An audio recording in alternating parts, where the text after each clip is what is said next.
Hello.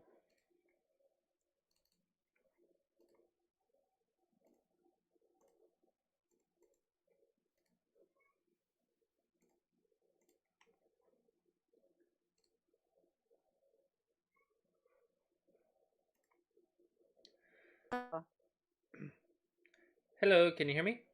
Yes, I can, and we probably won't have to fumble with the technical stuff so much at the beginning of this one. Nice. Nice, nice, nice. All right. So I'm looking over your blog post. Um and I see that you went 50-50 this week. Yeah, I did. All right. That's actually that's pretty good. That's pretty good. Are all the opponents are all the opponents around your rank? Let me just take a look at the blog post myself. Mhm. Um, and all right, the guy on OGS, I Mhm. think he was about my rank, might have been plus or minus one or two. And the second game was against a 5Q who did not, who played white and did not get, 6.5. He got 0.5 of Comey, so it Mhm. was even because we were one rank apart.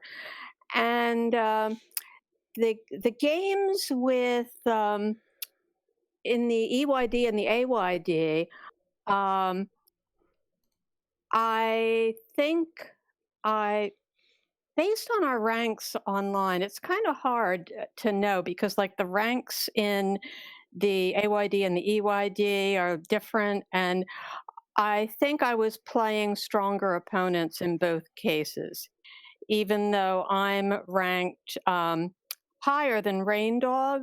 He's 8Q and I'm 6Q. However, he outperforms. Mhm. And I just think he plays a lot of games and maybe isn't as serious about results. So he's not keeping his rank up.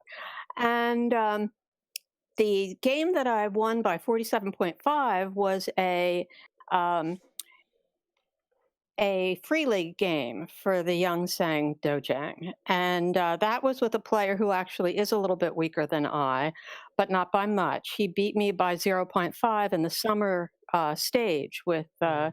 with Nsang. And but I seem to be doing better than him lately. And the remaining games were played all in one night on OGS in order to get my last three games in because I didn't play every day as I should. So I played three on Friday and three on Saturday.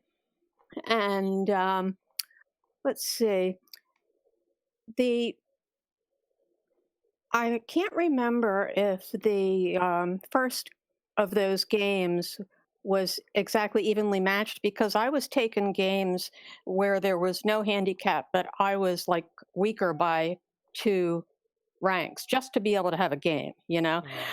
And let's see. The last two were with a guy from Canada, and it was kind of interesting because he played what I thought was an unorthodox game, the first one, and I was a little frustrated by it and lost by a great deal. And then he took another offer from me that same night, which was like 10 minutes later, and Mhm. we played again, and I beat him relatively easily. So that was unusual. Okay, we can look at the 89 point loss. I'm also noticing that it looks like you only did about 7 or 8 minutes of Sumego this week. Yeah, I know, and I'm improving that this week. I'm going to up that for sure. All right, are you doing one-on-one Wei Chi Sumego or? Actually, I do have an account there. It took me a long time to get that account. I don't.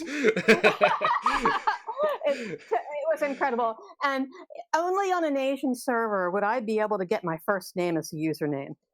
Oh, nice. Yeah, which is funny. I wasn't even trying for it, but I was so frustrated trying to get this account going. It took me months, and I finally got it. And I have been able to get through to, I'm working on 7Q now there. Um, Nice. I, I achieved the other ratings, and I managed to figure out how to use Chrome, but it's still hard to figure out, even with some of the English there. Um, but I haven't used it much recently. Mainly, I'm using Baduk Pop, Hmm. and I I also have a Sumigo Pro that I've used, and I'm working my way through the easy. So Um, my advice, Baduk Pop and Samega Pro are really good for doing it on your phone. So like if you're laying in bed, you do it want to do it before bed, or if you're on the go and you want to do it on the go. But if you're at your computer, I would rather you do 101 Wei Chi or the OGS puzzle sets, because okay, then you can like focus it into certain categories. So I sent you two categories. That is connect problems and cutoff problems. I just want you to start with those. Those are really good. Get those down. Some of them will be really easy, and then some of them will be a little bit more difficult. But I just want you to do all of those. That's 252 connect, 247 cutoff. If okay, you can't solve the answer within a minute, just look at the answer. The goal is to do both of these sets 3 times. The third time around, I want you to try to solve at least most of the problems without looking at the answer. So do the connect once, do the cutoff once, then do the connect again, do the cutoff again, do the connect a third time, do the cutoff a third time, and once you do all three, or sorry, once you do each of them 3 times, then we can move on and do another section, which I think the next ones you should do are the big mouth and the pig mouth, which those aren't nearly as many, but also very, very important shapes going into single digit Q, since the 3-3 invasion is so common. So start with those. And if we can, I would like to see you doing like 1 to 200 problems a week minimum. okay, That doesn't take too long if you do them very quickly. That's kind of ideally you would want to do like 100 problems a day, and that can include the super simple problems too. The all that is this is like either it's going to teach you a new shape and pattern, or it's going to reinforce a shape and pattern. So 101 Wei Chi, I want you to be getting these patterns down and training your eyes to see these patterns, and so I want you to do hundreds of problems on these. With Sumega Pro and Baduk Pop, they're not really categorized, but they do still have good problems. It's just a little bit harder to find specific categories. So on those, whenever you're like laying in bed or something, you want to do go problems for 5 minutes or something. That's perfectly fine. Those I would say maybe do a little bit difficult for you, which means it takes about a minute or two to solve, just to practice reading things out. That'll train. This will train two parts of reading: one, shape recognition, which is the hundreds of problems, and two, your ability to read things out and look for something, which is going to be what we use the app for. I really think if you can do both of those, it'll train your reading and give you very strong reading. Once you do this for like a long period of time, like a long term. This is the way you build up your reading and reinforce your reading to be very, very accurate. So do this and try to do this like I think a little bit like something along these lines like every week, and make sure you're doing good problems every day. I think 6 minutes a week is probably not good, because you want to do like a minimum of like 5 to 10 minutes a day. right, So 6 minutes a week is a little bit low for Go problems, and yeah, at double digit Q, reading is going to be one of your biggest weaknesses. So you want to build that skill up as fast as possible. So that is going to be my first tip: is just upping that Semego.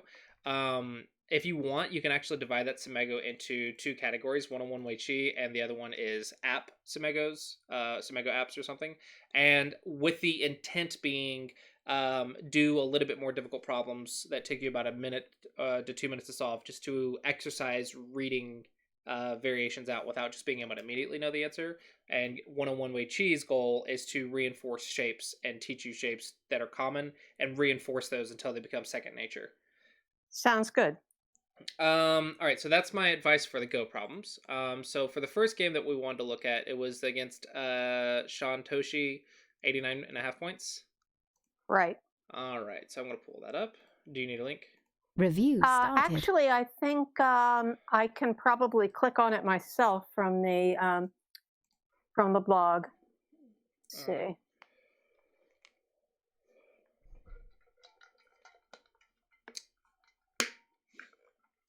For those in chat, I use Google Translate for the 101 Wei Chi site. I don't know how to get it in English. I just use Chrome, and I use Google Translate.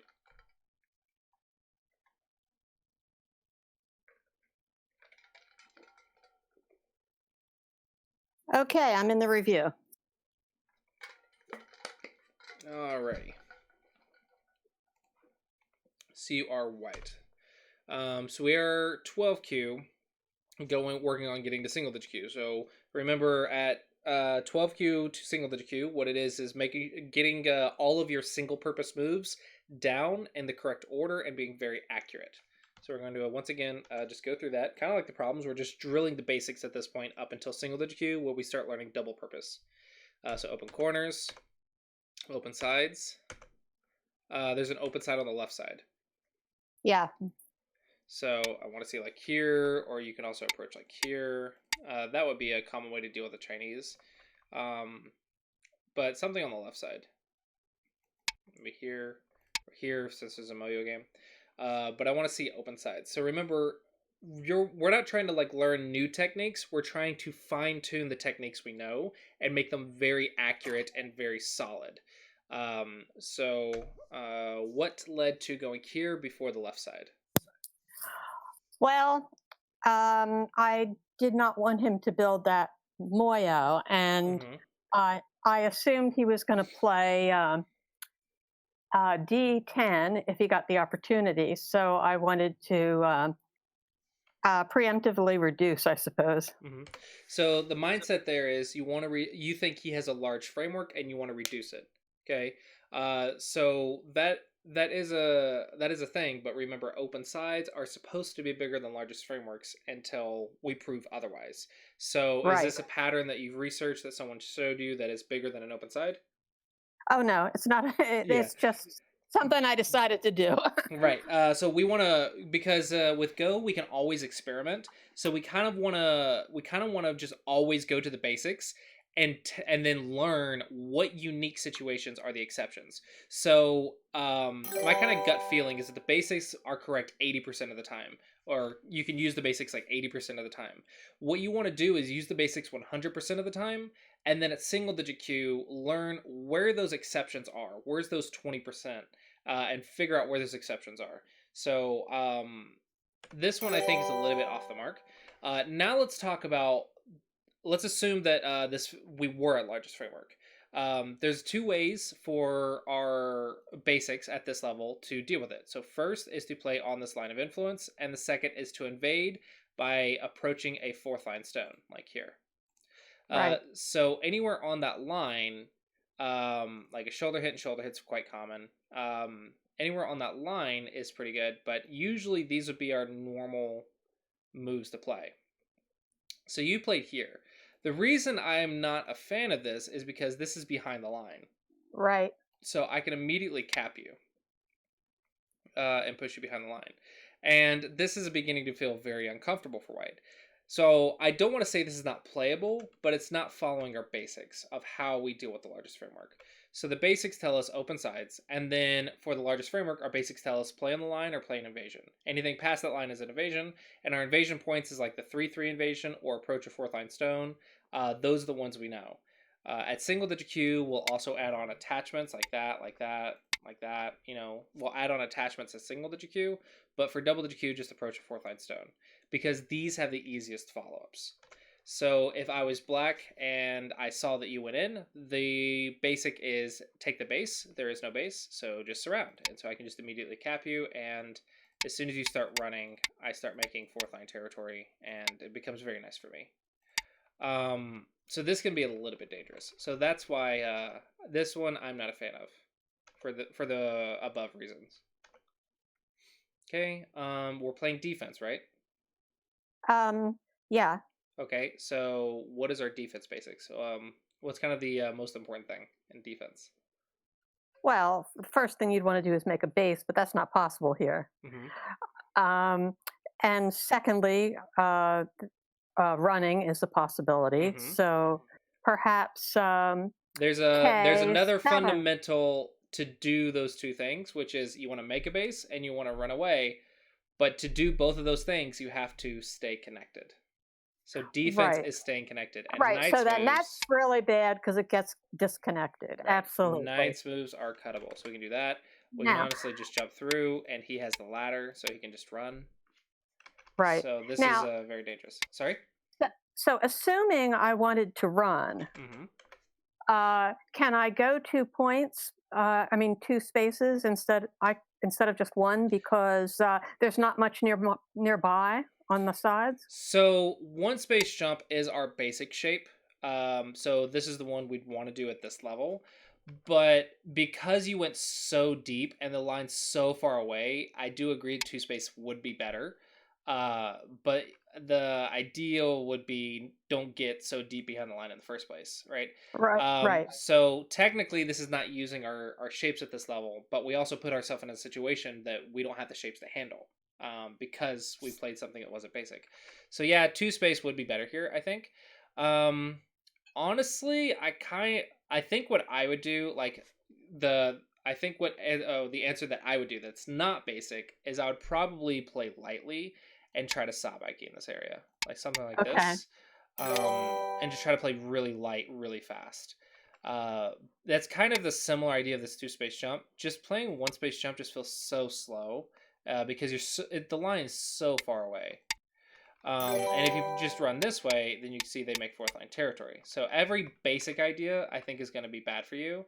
okay, But probably we should still play the basics because I doubt our opponent knows all the punishments anyway. And then the lesson would be don't go so deep in the first right, place because if you're going to go that deep, then you need to know the follow ups, and we don't have the follow ups at this level because we haven't learned it yet. right. So probably for discipline's sake, I would still play a 1 point jump and just run away, Okay, now just for the basics. as an alternative, is it possible to play K10, realizing I've made a mistake and leaving it there for potential use in the future? Um, so you're saying just to sacrifice it for now and Yeah, use it as Aji? yeah, exactly. That could be possible.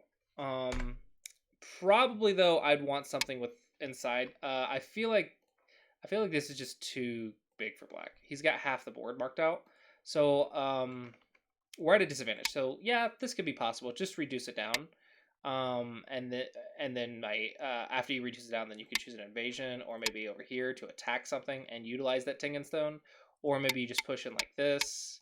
But we can't just give him that much territory. We have to go in at some point. It's just too high. Normally we would want to push him down like this, and that's the invasion we want, or the reduction we want. The difference is when I reduce here, you see how I'm also building White's area? Yeah, That's how our reductions normally work if we reduce from the line. But here, the line is just so far away that if we just reduce like normal, um, even if we try to build our own area, black can still invade, and you see just black has more. Black is so much right. harder to invade than white. So even if our normal moves aren't going to work because we're at a disadvantage, but we still want to play normal moves because our opponents will likely make a mistake eventually.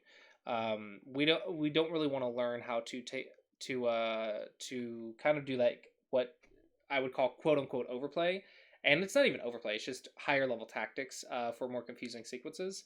Because right now, to get to single digit Q, we need more discipline with our patterns. So yeah, this would be acceptable. I think play on the line of influence and reduce. This one, this one, this one, and this one would all be acceptable as well. Just reduce or invade the largest framework, I think, is good, and playing on that line.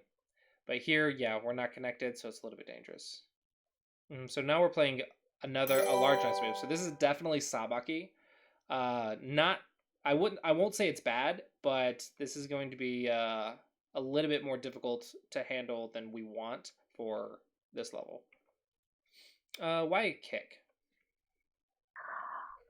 Um, I guess I don't have a really good reason to kick. So you would like recommend 017? Yeah, 017 or 016.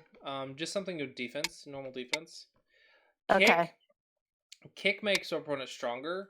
And the time that we do it is normally when we have a stone, because this sets up a position where our opponent's squeezed. But in this case, our opponent's not squeezed, so we are keeping Aji in the corner. But like, what did we do that for? We actually made our opponent stronger and have like 2 stones jumps 3, so it's like perfect shape. But we still have Aji in the corner. Usually it's better to do something like this, where we leave the Aji, because we can invade later. But it's not the end of the world. This is a little bit strange. You want to go 4th line if you want territory. Okay. I'll make the same mistake in the upper left. Yeah. So the concern here is you're playing a Knight's move. So that's not really for territory, because territory is 3rd line, 4th line. So that means you're trying to surround black. Well, surround is an attacking idea, but he has a base. So why are we attacking? Right. So one thing I'm noticing is it seems you're playing a lot of shapes, but I want to see us justifying with basics why we're playing something. Like, what is the goal of the turn? So here, the goal of the turn is defense. So does this defend? No, it's a Knight's move. It's not connected. Okay, so are you attacking? No, he has a base. So what does it do? Right? So we have to really fine tune these basics. And kind of get these down, so that way it's single digit Q, we can start doing multiple basics at the same time. This is a lot of Knight's moves in my opponent's area, so this is making me really nervous.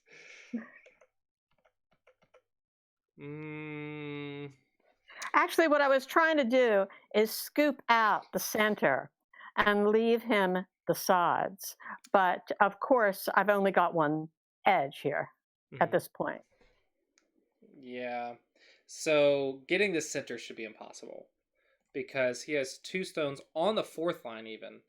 And your group's a weak group and not connected. It has so many nice moves.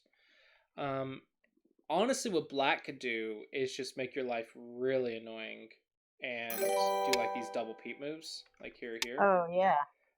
Yep. And start asking you, like, what do you want to do? Like, how do you want to play? So like you have to start doing that, making empty triangles, maybe bamboo joints, and now you're just getting like really pitiful shape really fast. And then I just start capping, just cap. You're gonna have to do something eventually. And then okay, I play defense. Where do you go? Okay, I'll play defense again on the 4th line. You jump out. Okay, now I'll attach, or now I'll invade, and I'll use that weakness to invade. There's many ways to take advantage of this position. Those are just some simple shapes to do it. Black could also just attack you from the 4th line, and if we just do your plan, and just scoop out the center, let's just do that or something. Black can simply reduce somehow. Right. There's no way you're gonna. There's no way you're going to scoop out this entire center without leaving some holes, because you can't get both sides in Sente.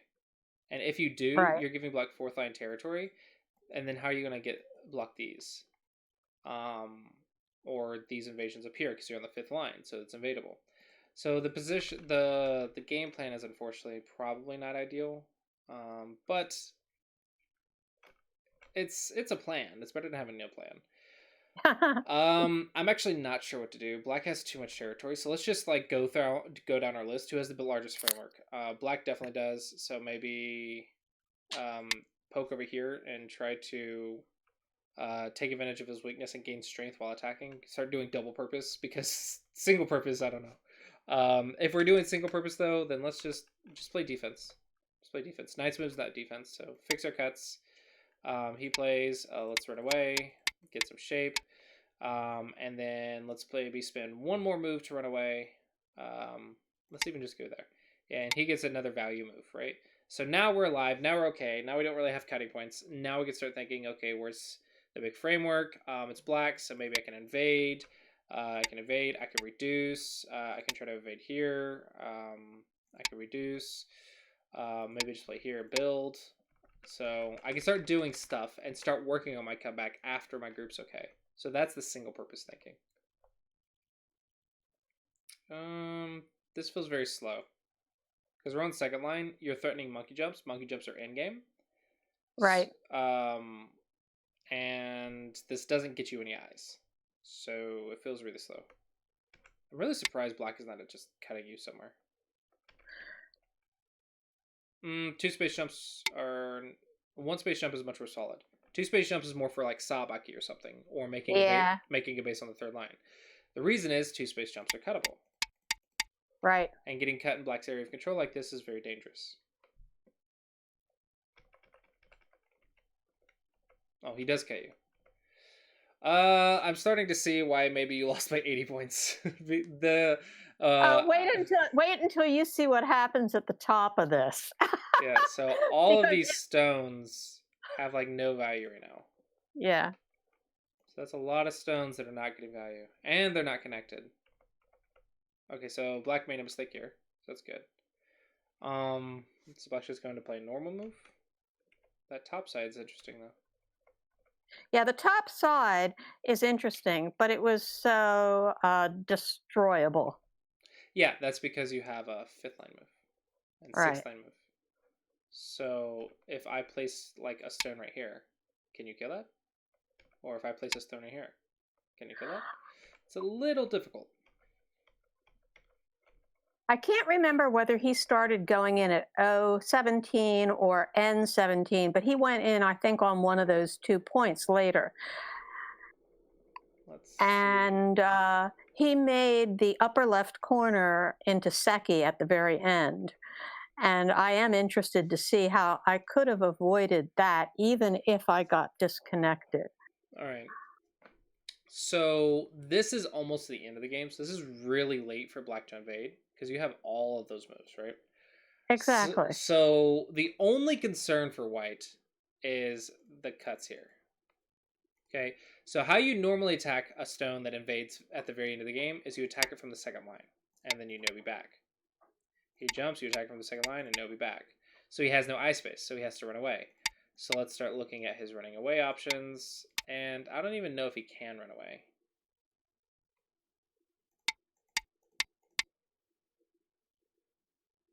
So then I simply did not attack him in the right way. Well, it just depends on if you thought the cuts worked or not. So you didn't think the cuts worked. Well, here's the thing. I thought about attaching at P17, but then I thought to myself, maybe I make him stronger if I touch him. Yeah, don't touch. So I tried to use the approach of netting him, catching him in a loose type of a net, which is why I think I played M17 because I didn't want to touch him. Net is not the right word here. Well, yeah, you're right. It's not the right word, but I can't even figure out what the right word is for trying to surround, push to the edge. You want to take their base, right? So let's go through the Clossi approach. The Clossi approach tells us step 1, take the base. Okay, so we would probably want to think like here or something like that, right? And step 2 is surround. So we have to ask ourselves, if these cutting points work, then he's not surrounded. But if they don't work, he is surrounded. Then we're at step 3, reduce eye space, also here. Or we can be at step 4, vital point. So step 3 can also be on the second line, but this is more of a you can only do this kind of idea at the very end of the game. Only if he's completely surrounded and there's absolutely no escape routes. That's when you can attack from the second line. So the second line is like how you kill the 3/3 after you've made a massive influence. So second line is how I would attack here if the cuts don't work. But this is a normal attack. This would be step 3 if you weren't already super thick. That would be this is a normal looking move. It's not bad. This is overplay. Just fix. Okay, so that's where I lost my chance to kill those stones. Not necessarily. It's just unnecessary. You just give him another stone to work with. That throw one's always there, so it's not good. Because it's not an eye anyway if I play S17. This might be a mistake. That's definitely a mistake. You have to go here. Right. Watch these 2 stones, because if Black plays here and cuts, you can ladder. But let's pretend this liberty was taken. That's an Atari. Right. So when you played this exchange, you did notice it and you fixed. Yeah, but you're dying in the corner. But the thing is, I think I ended up living in the corner, and he just ended up living too. So he scooped out a good deal. Yeah. See, when I played there, he didn't try to kill me. Instead, he tried to live. Yeah, but you're dead. Black's already alive. If you play here, he just plays here, right? Right. So he played it wrong. Yeah. There should be no way you can win this capturing race. Yeah, Black definitely could have killed you here. Right. I thought he could. But it doesn't really matter if Black escapes here with 2 eyes, you lose. Even if this is dead or this is gone, you don't have enough territory. Right. Exactly. So at this point, probably you should. I knew I had lost the game at that point. Mm-hmm. But I figured, okay, play it out. So we played it out. And then we got to the point where I knew that he could disconnect me in the upper left, but I thought maybe I could avoid Seki by playing it right. And I want to know if I could have, or if it was inevitable that he would get Seki. This should be the move, right?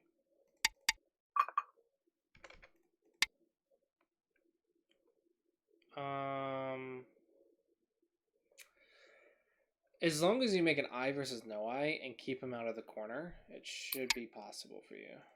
Yeah, I wanted to avoid him getting an eye. And I knew I could get one myself. So there, now it's not Seki anymore, right? Nope. Yeah, I don't think this is Seki. I think you can just play here. But if you do anything else, then he works his way into the corner, and corner is where... Now, I've got an eye, and I've got to keep him from getting one, but I can't because... So you have to go here, because it has to be eye versus no eye to not be right. Seki. Right. There. Now it's eye versus no eye.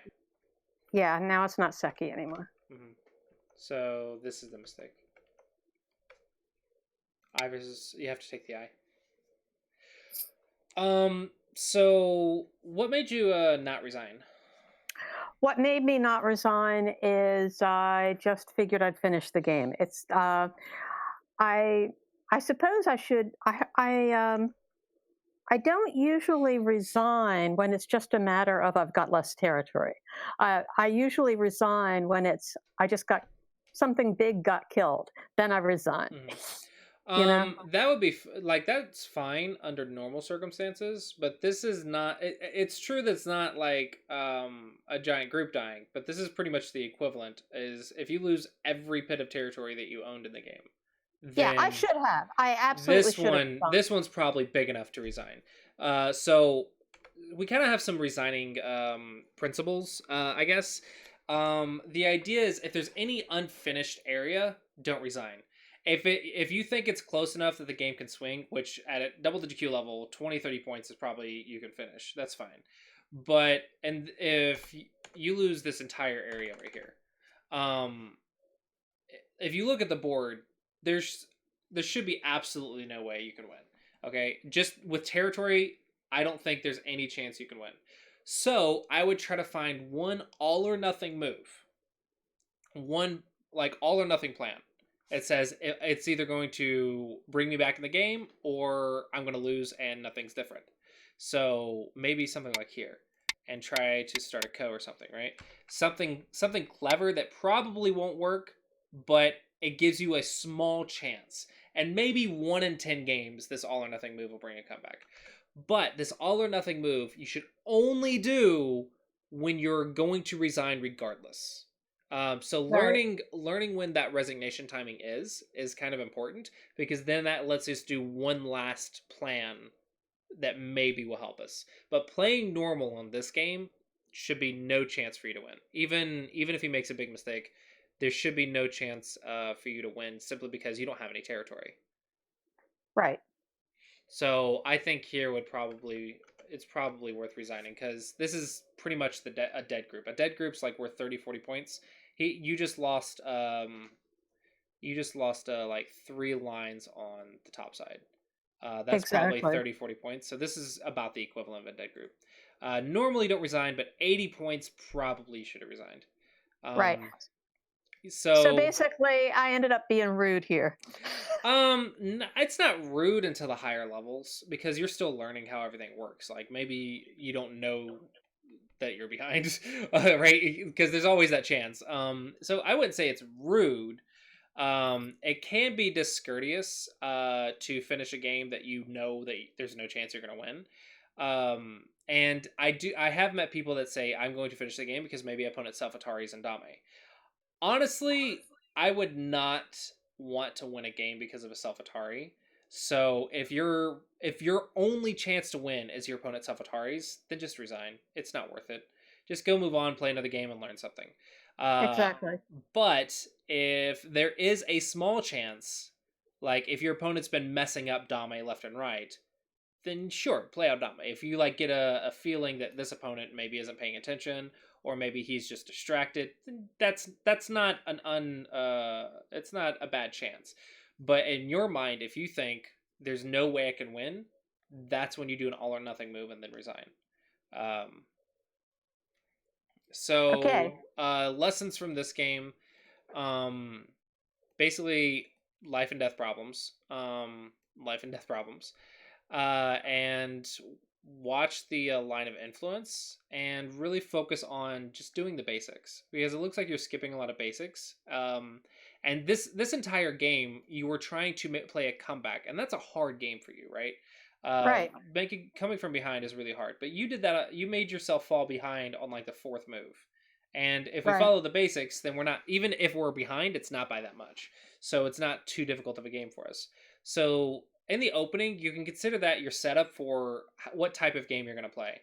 So if you go in for non-basic stuff and you immediately find yourself in a bad situation, you're just going to have a headache for the next 100 moves, probably the next 30 minutes or something, right? And that's all because of the first few moves. We want our first few moves, at the very least, to not put us in a bad position. At the very least, right? Right. So sticking to the basics and just getting a strong start to a middle game. You want the game to be decided in middle game or end game. The opening shouldn't put us that far behind. It's just a big headache that we just don't want to deal with. Okay. So basics. All right, so let's see how you did against this guy in the second game. Sounds good to me. Okay, let's review this game. Review started.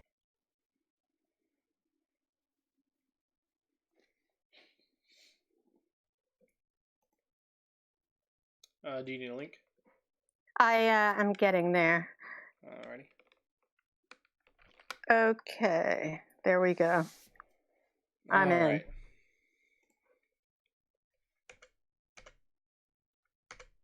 Okay, so you are white again. Oh, by the way, the first game I played against him, I was 12Q and he was 14Q. Mm-hmm. Now we're both 13Q. All right, so he's doing the Chinese opening. Oof.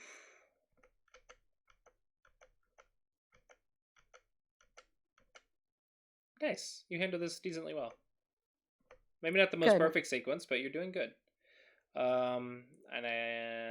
This is already pincered, so I'd rather see you just connect. And then you can go okay. Here. And then you can do that. Otherwise, just defend. But, okay, you're attacking 3-3. It's not the end of the world. If he wants to live in the corner, just let him. This influence is worth more than second line territory. Yeah, the influence is worth more than second line territory. There is this to be concerned about, but it's not the end of the world.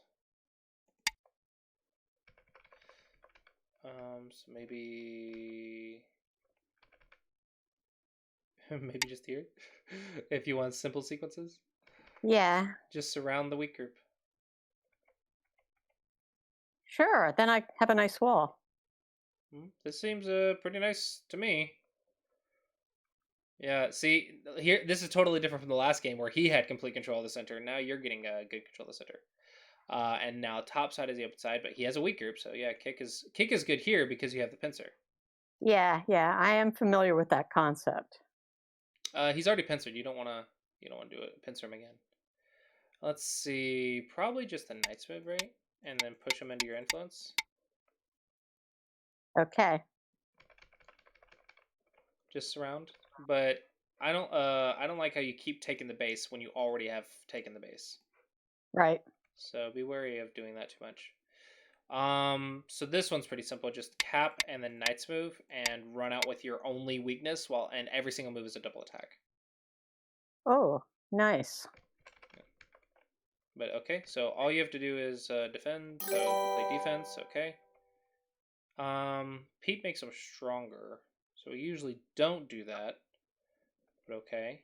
Oh, careful. That 1 point jump's getting dangerous. Okay, you fixed. Good. Yeah, don't worry about these peeps. These peeps are usually special circumstances. So if you don't know what the special reason is, we shouldn't be doing them. Okay. Because technically you are making black stronger, so you have to get some other value in addition to that. And so usually we don't peep unless we're getting some other value.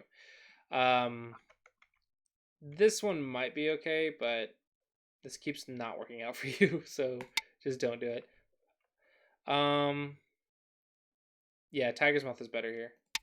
Okay. He is gonna cut, but you can just run away, and he can't do anything. Yeah.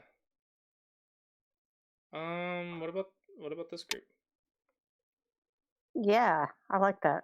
When there's multiple weak groups, usually you cut them off and you stay strong, and every single move attacks both, right?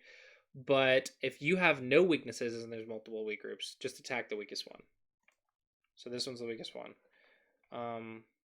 That single stone is too easy to Sabaki, so that single stone is not really attackable. And just surround. If he wants to live on the second line, just let him live on the second line. Good, but it's not being consistent. We were attacking from this side. Keep attacking from this side. Okay. Now, be consistent with your attacks. Don't change directions mid-attack. That can't be right, because you played here. If he Tanukis and nothing bad happens, your attack is too soft. And you should have just played a big move or something.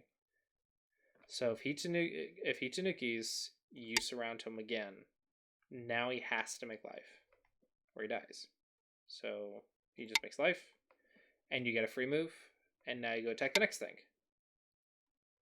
Easy peasy. Okay.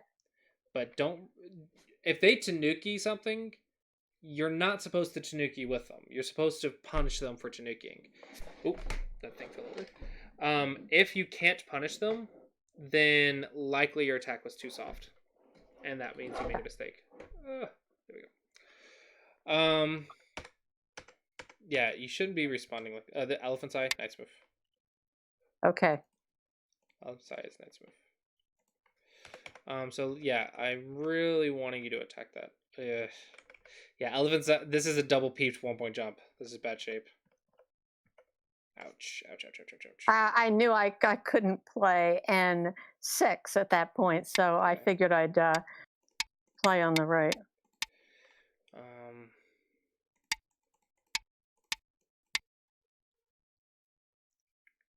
Nah, because then he just does that. So he cuts, and you just, I guess, connect. It's not fun, but it's technically a connection. Technically, you can connect. Something worth considering. Oof. Oof. Nobody's to do. He has to fix, and then you get a double-atory. Yeah. This one's a no Suji. This is more connect. It's connection go problems. So that's a no Suji for connections. Ooh, you found it. See? Yeah. Nice. I did something right. Nice. All right. There's still 2 weak groups on the left. Still just looking at those. Ah, no. What's wrong with the weak groups on the left? See, this is a problem I have that I've been told about. And Sung tells me that I see the board from my side and I don't see the board from my opponent's side in terms of seeing my opponent's weaknesses. I need to work on it. And I'm actually experiencing some cognitive dissonance right now about that. Uh, and it's showing up in my YD games. And I don't want to make you play Go Psychologist right now, but this is something we need to work on. Me, me seeing my opponent's Well, weaknesses. what you need is triggers. So the trigger here is you have Sente to do whatever you want, right? Right. So what are the questions? Where's my weakness? In other words, where's my baseless groups or cutting points? Where's his weakness? His baseless group or cutting points? And then you think big move. Exactly. So every time I have Sente, I should start looking for his weaknesses. Well, no, I would ask myself those questions. I wouldn't just Right. specifically look for his weaknesses. That's how you get caught in the trap of attacking before defending. You always Right. look at yours first. But Okay. before you look at big move, you're supposed to look at both players' weaknesses. So in other words, what you want is the habit. You want to build the habit of every time you have Sente to do something, you want to think, where's my weakness? Where's my opponent weakness? And then think, where's the big move? Because that's the questions you want to get down. That's the struggle, is that you're not asking yourself the questions. But the trigger for it is when you have Sente to do something, when a sequence is finished and you have Sente, ask yourself the questions. Don't just look for a big move. Ask yourself the questions. If you can Yes. build that habit, that'll be very powerful.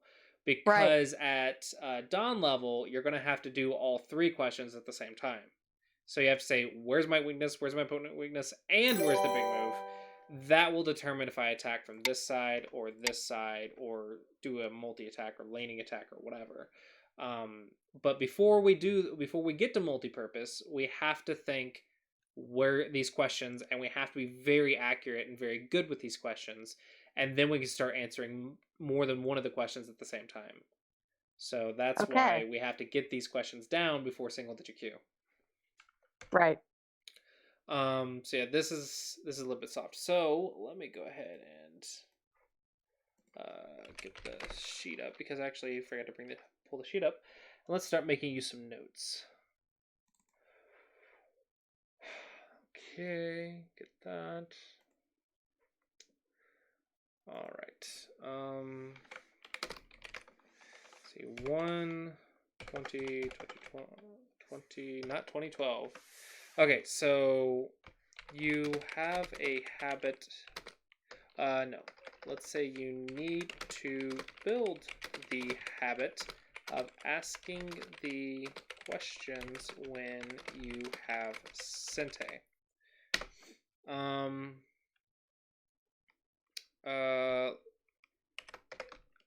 I gave you some advice for Go problems.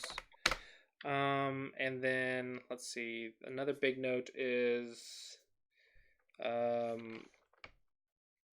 well, let's just leave the ask yourself the questions, because everything else kind of like branches off of that. So if you're not attacking, then I can't tell you focus on capping moves. If you're not reducing, I can't tell you look at the line of the influence. So we have to get you doing the questions first before we can start talking about exactly what shapes do them best. Now, with that being said, because I know you watch these videos, let me go ahead and clarify a few common shapes. So defense is bases, so one stone jumps two stones jumps three. Attacking is usually stopping those bases. You usually want to go one space away from their stone. You don't want to touch, but you want to be as close as you can to increase the power. So usually one space away from them. Big moves is open corners, open sides, and an open side by definition is a side without an enclosure, an extension, or an approach.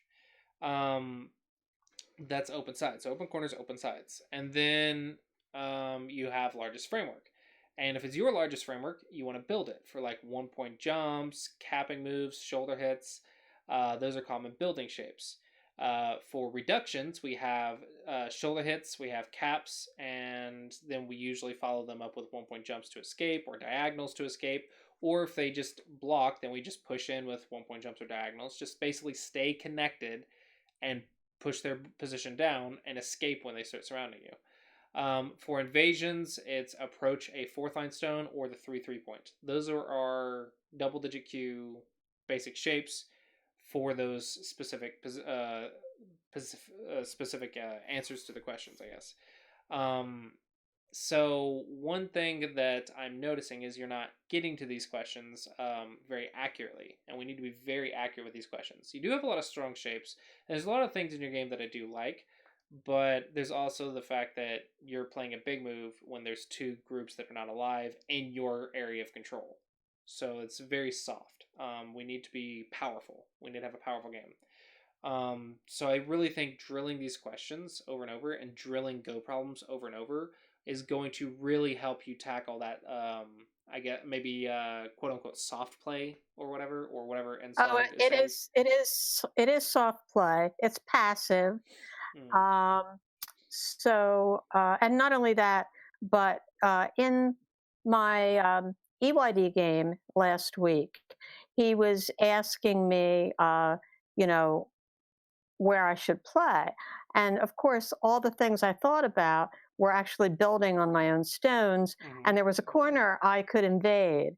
And even though I looked to reduce frameworks, it just didn't occur to me to invade that corner. Mhm. And so I need to start thinking about that. What could really help is that's exactly what the Clossi approach is for. So what could really help is like let's say we're at the opening, and let's say we're focusing on the right side. Let's say there's no open sides, and we're like, okay, how can we deal with it? Well, let's identify the options: reductions and invasions. Right? Reductions, shoulder hits, shoulder hit, shoulder hit, and then caps. Cap here. There really isn't a cap on the start point because you want to play on that line. You want to play around this line, right? So Right. that's the line. So those are our reductions. But don't just stop there. Think, okay, also, what are the invasions? Well, there's a 3 point, there's approach of fourth line, and approach of fourth line. So all of these options are your double digit Q options. And then single digit Q, you get even more options, right? But I think what Insong's trying to get at is he wants you to identify not just one type of move, not just reductions, but both of them. He wants you to identify invasions and reductions, and then the shapes to do them, because there are positions where some of these shapes are good and some of these shapes are bad, but you need to be able to identify all of them, and then you need to use your judgment to figure out which one works for which board position. So the basics gives us like options, and then we have to use our options to tackle the unique position because no go game repeats. So you have to use these options to tackle unique positions. So some options will be better than others. But if you don't see all the options, then sometimes you're going to miss the correct move because you're limiting yourself on what's possible. And I think that's what he's trying to get at is don't just look at what works for you, but look at all the options, which is invasions and reductions. And I want to tell you the same thing. If you want to really do better answering these questions, really think about what are the options of the fundamentals. Don't just think about like what do I want to do, because that always becomes a biased answer. We have to think about what are the options, what are the basics. Then we think about which of those do I want to do. That's how you create a Right. style. But you don't limit your options. Style comes from how you how you answer which basic option you want. But not having all the options is not style. That's just not good. So we have to have all of these options in our head, and then at single digit Q you get even more options. But these are I think this is the idea that he's trying to get across. Maybe, I don't know the exact conversation, but I think probably what you're not seeing is you're not considering all the options. You're only considering some Right. of them or the easy ones. Right. Um, And it's more than that. From his standpoint, what he's trying to get across to me is that I look at the game from my viewpoint. mhm. I need to look at the game from my opponent, not necessarily his viewpoint, but what's going on with him. So, like, I try to make things better from where I am rather than try to maybe take away what he has where he's weak. Um, he has a whole lecture about it, seeing the Yeah, game from you the gotta. opponent's side. I kind of talk about that too about 15Q. I start talking about okay, let's start noticing our opponent's strengths and flaws. But yeah, you have to see both colors. You have to see what's good and bad about both. So even in the Clossi approach, the largest framework, it's not build your largest framework or play on your largest framework. It's play on the largest framework. So both between black and white, who has the largest one. And I think you can do that one. But I think where you're struggling is fix my weakness and then attack my opponent's weakness and then play big move. You just see fix my weakness and then play the big move. You're skipping my opponent's Exactly. weakness. So you have Yes. to see the whole board and both colors, not just your stuff. You have to do every step. You can't just do only some of the steps. And I think that's probably like what I'm also agreeing with on them, is Yeah, that that's exactly the point. you're You skipping the summarized it. attack step, and you're not really using I think in my biased opinion, you're not using the Clossi approach, because that's what I teach, right? Is the Clossi approach. So Right. I want to push you to really answer those questions in the correct order to get to single digit Q. And then we can start talking about how to do multi-purpose, like how to answer both two questions at the same time or three questions at the same time, and start thinking about shapes that do more than just one question, but do two questions. Right? So it all comes back to those questions. That's how the Clossi approach works. Is the questions give you the goal of the turn, and you want to do that goal very, very well, and that's where shapes come in. But if you are skipping steps, then you're not going to have the correct goal. So even if you play the best shape in the world, it's going to be the wrong direction. So I really want to. I'll make a note of this as well, because I think that's kind of what we're getting at. Don't skip the attack, or don't skip opponent's weakness step. Don't skip opponent's weakness step, but also don't skip open sides and play like largest framework before open sides. I mean, we can get away with not doing that at this level. We don't have to calculate at what point is this moyo bigger than an open side. That's annoying. That's difficult. We don't have to worry about it because our opponents are not going to play perfectly. We're not pro. We're not hide on. We don't have to worry about it yet. First, we need to get these fundamentals down. Then, once we know what variations are possible for both reductions and big move, then we can calculate after we learn how to count territory, but read what's going to happen. That's when the calculation begins.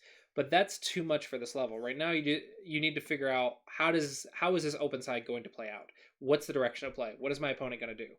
You need to play that and gain experience, because right now you're skipping steps, and I want to see you tackling these basics like really hardcore and fine tuning these basics and getting them down and getting down to single digit Q, and then we can talk about the other stuff. Okay, sounds good to me. All right. So the notes I have is you need to build a habit of asking the questions when you have Sente, and I give you advice for Go problems, and don't skip opponent's weakness step. Do you have any questions? No, well, actually, it's not a question so much as um, the playing of the side move. Uh, it seems as if Ensung is emphasizing adding to a corner rather than splitting a side these days because he says it's more trendy. And I think that for our purposes here, I'm going to try playing more side moves. Can you reiterate how he's phrasing it? Well, very often when somebody plays a side move, like for instance, in this particular game, if white were to where it is right now, obviously it's not the best move, but if white played d10, for instance, he would say that c14 would be better. That concentrating on the corners. Yeah, concentrating on the corners is the trendy move. Yeah, at this point. that's the current quote unquote meta. Meta being the current style or current choices. We don't really have to worry about the meta until like 5Q plus. Like exactly, which this is one why and this one is not that big of a difference until like 5Q plus. Right, which is why I'm willing to go with the side move at this point for the purposes of discussing how it is it fits in with the Clossi system. Yeah. And I mean, when I'm playing AYD, I'd probably be more likely to play a corner move. Yeah. So honestly, if you wanted to play this one, that still goes along with the Clossi approach. It's like open side. I pick the left. Right. What are my options? Enclosures or extensions on the left because you can't approach anything. This is also fine. That's also a move. I think that's perfectly fine. Honestly, you could also go this way. This is a common way to deal with the Chinese opening. I think it was Wait, no, it's upside down. So yeah, it's this one. His Chinese is upside down. Um, Yeah, it is. so yeah, this is a common one to go against the Chinese opening. If you look at pro games, this is an open side, but also an enclosure and also corner. So it's also meta. So it actually combines a lot of those basics, and you'll actually find when you start looking at these things, they actually do still follow a lot of basics. Maybe not perfectly, because they start doing double purpose or having double meanings. So maybe basic says the bottom side is bigger than the top side because we have two fourth lines instead of a fourth line and a third line. However, in some cases, maybe they're like, okay, but the variations of the Chinese opening, the top side becomes very large, so I'm just going to stop that immediately and just deal with the bottom. That so they start adding on layers and layers and layers to the basics, but the basics are still there. So if you played this move instead of an extension, I mean that would also be following the Clossi approach. It's just play on an open side, right? That's all. That's the only thing here. Is just play on the open side. And if you wanted to play an extension, there's like ways to make combinations and stuff, and that's where you start doing research of pro games and Josekis and all that fun stuff. But the idea that I want you to do is just be like, okay, I'm going to play in an open side. And then you could start thinking about, okay, what Josekis are possible? What's the meta? What's the pro games? What is my preference, right? Because you don't have to follow the meta. I think having your own style to counter the meta is actually pretty good for Dom players. So there's multiple answers. There's more than one answer. So if you're playing AYD stuff or playing that, I mean, I think they're both Clossi approach. It's both fine. Just open sides. Okay. I think there should be a lot of things that you can apply that Inseong says that I also say, like with the Clossi approach. For Yeah, this level, I think there's a lot of things. I don't see conflicts Yeah. really. So If I think it's going to be fine. if there is a conflict, probably you should listen to Inseong or have me clarify on why I don't do what he's saying. Because sometimes there's conflicts simply because I'm like, yes, I totally agree this is the correct thing, but we're 13Q, not 3Q. So, Yes, and um, that is perfectly valid because I'm at the very lowest level of the people who are in the program. So he's aiming much higher. but if you ever like, but I think it's also good though if there's a conflict and you bring to me like, okay, Inseong said this, I'm like, okay, well, Inseong's correct because he's much stronger than me. So let's figure out what is the difference between his move and my Clossi approach, and then we actually identify the exceptions to the basics. Because remember, the basics are only like 80%. The last 20% is usually like double meaning moves or something like that, right? So we can actually, if you find that he's saying something off the basics, then you should ask yourself, why is it not the basic move? And you could also honestly ask him, be like, okay, but the basics say open corners, open sides, largest framework or something. Why is this one not like XYZ? And then he could probably explain it to you, and then you'll understand the why, which is so much more important than the actual move itself. Yeah. And I think Good idea. that's one really good thing about having multiple teachers is those conflicts and start understanding the why, what makes the difference.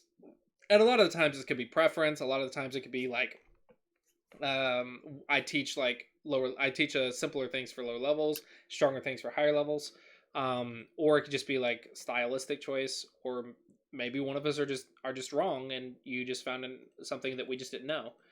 Which with Inseong and me, our level difference is very possible. But yeah, I think that's part of the fun thing is finding the differences, finding the whys. I think that's also good. But if we're agreeing on something, that's definitely something you should write down. If we both are saying the same stuff without talking to each other, probably that's something you're gonna need to know. Oh Um, yeah, and you both had me pegged from the first game. um, all right. Is there any other questions? No, and I thank you very much. This is really great. Awesome. So if there are no other questions, I sent you the notes, and yeah. So good luck in your games. Hopefully you found the lesson helpful, and I will see you when I see you. Thank you. Bye bye. Have a good. All right. So that is it for the lesson.